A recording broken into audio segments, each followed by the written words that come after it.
খৰচ কৰিব এইটো অসম্ভৱ আগবাঢ়িব নোৱাৰিব সেইকাৰণে মেথমেটিক্স টিচাৰ্ছসকলৰ এই দায়িত্ব যে সৰু বয়স সময়ৰ যিটো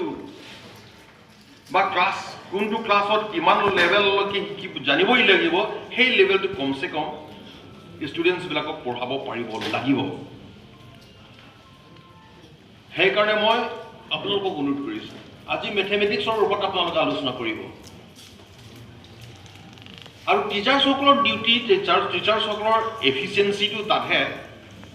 মানে ষ্টুডেণ্টসকলক মানে যেতিয়া মানে আপোনালোকে পঢ়াৰ পাছতো সেই ষ্টুডেণ্টে ঘৰত গৈ যাতে নিজাববীয়াকৈ যে পঢ়িবৰ ইচ্ছা যিটো পঢ়াৰ ইচ্ছা মনত যিটো অন্তৰত যিটো প্ৰত্যেকটো ষ্টুডেণ্ট মূৰত যদি সোমাই দিব পাৰে that is the quality of teachers টিচাৰ্ছসকলৰ কোৱালিটি টিচাৰ্ছসকলৰ ডিউটি টিচাৰ্ছসকলে এনেধৰণে পঢ়াব লাগিব টিচাৰ থাকক নাথাকক কিন্তু সেই ষ্টুডেণ্টক সদায় পঢ়িব মন যায়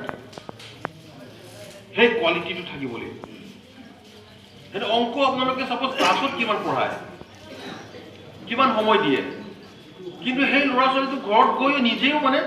অংক যোগ কৰি থাকিব কিবা কিবি কৰি থাকিব যেন মন যায় সেইখিনিত আৰু প্ৰেক্টিকেল যিটো দৰকাৰ সেই দৰকাৰখিনি আপোনালোকে যদি পঢ়াব পাৰে তেনেহ'লে ডেফিনেটলি অংক যিটো মেথমেটিক্স কিন্তু আৰম্ভণিৰ পৰা ক'ৰবাত যদি গেপ হৈ যায় তেনেহ'লে আপোনালোকে চাব প্ৰত্যেকটো স্কুলৰ ৰিজাল্ট মেথমেটিক্স বেয়া আৰু যিকোনো এটা ছাবজেক্ট যদি বেয়া হৈ যায়